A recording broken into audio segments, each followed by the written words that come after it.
Hello YouTube. I know it's a long time since I've posted anything or said anything on this. I just thought I'd give you this video so that you know I'm still alive.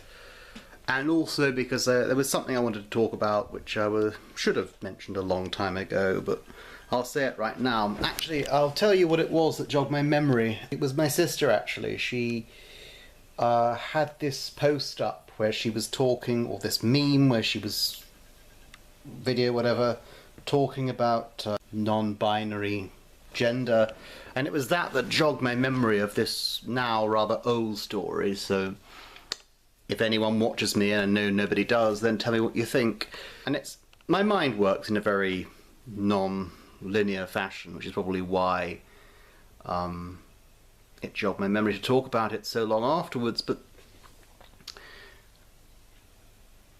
some of you may know, in fact, all over the world now, all over the Anglosphere, people will have heard of somebody called Katie Hopkins, who I've mentioned once before, and I hoped that would be the first and last time I'd ever mention her here, without meaning to something else connected with that, which is also something I've talked about it was called Underage Drag Queens and the Neo-Fascists, or something like that.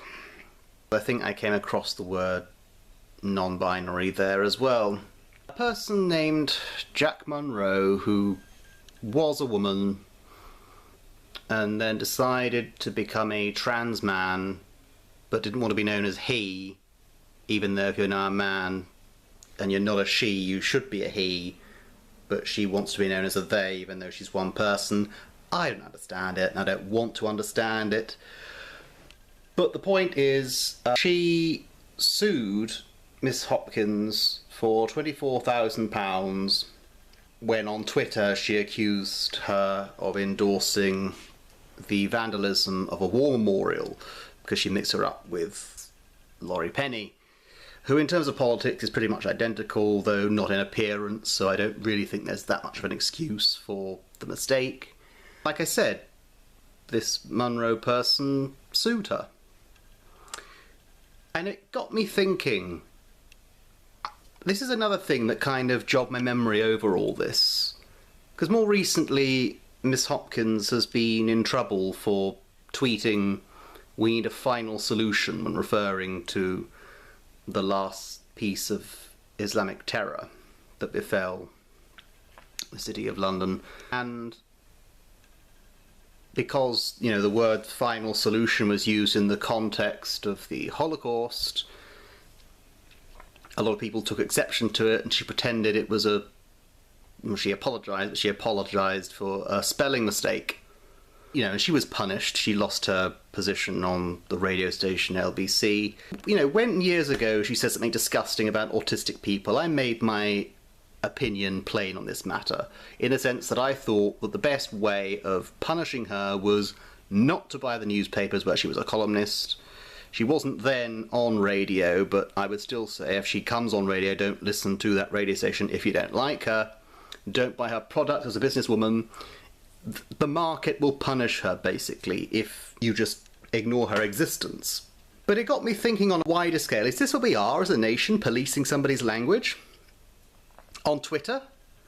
I mean, I've heard about sexual harassment being used, but even there, that's hard. To my knowledge, there have been 2 successful lawsuits from Twitter, as of 2016, I think.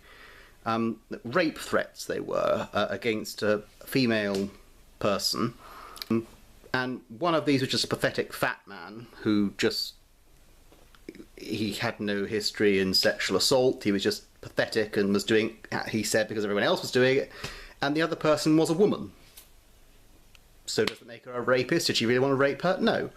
And that's not to say that people shouldn't have some form of punishment or shouldn't be exposed for saying horrible things, but if we're at the stage where we're going to police somebody for their language on Twitter, because I heard the Shadow Home Secretary, Mrs. Abbott, Diane Abbott, saying that we need to, words to the effect of, we need to relax the discourse over Islam on this. Well, whilst also talking about the disgusting Finsbury Mosque attack.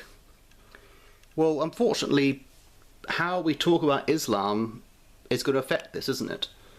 because even people like Anjem Choudhury scream Islamophobia if you criticise their interpretation of the faith. And in fact, the Southern Poverty Law Centre, is that what it's called? Did Anjem Choudhury and Ayaan Hirsi Ali, one of which is a non-religious Muslim, the other of which is a ex-Muslim, and they criticise Islam a lot and Islamic terrorism a lot and how it happens. They tell inconvenient truths, basically.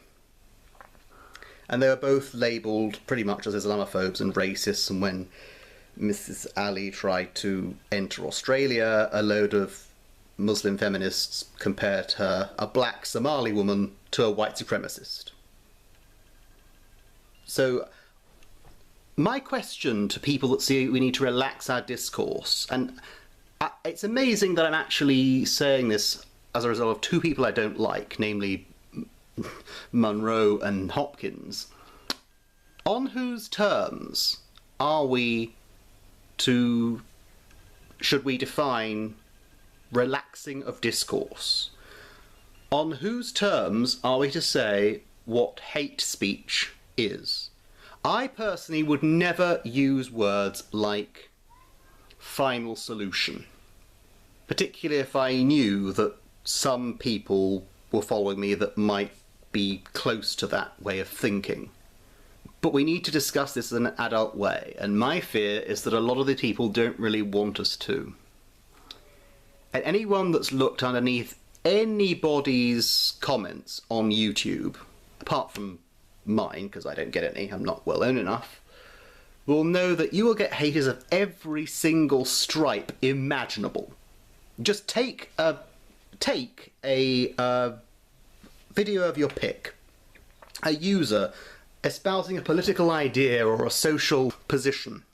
I defy you to find words that aren't hateful on both sides. Because I tell you what, the sort of people that scream sexism and racism all the time will really, really talk in very sexually charged language about political or journalistic women that they don't like, or speak of people of colour that support Conservative or UKIP as tokens because all people of colour must think alike, apparently, according to their logic.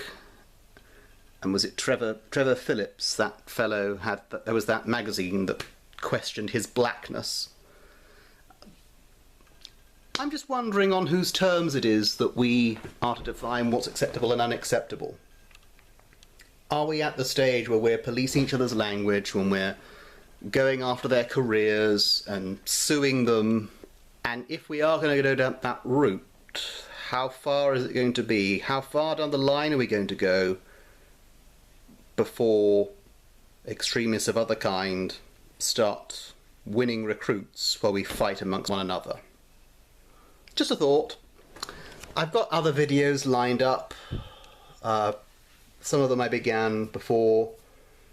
Probably will try to upload them in the same day, if not then tomorrow. But this is just my little take on what's been going on here, because I think this is getting silly. Also another way of making you know that I'm still alive. Alright, thanks a lot. See you later.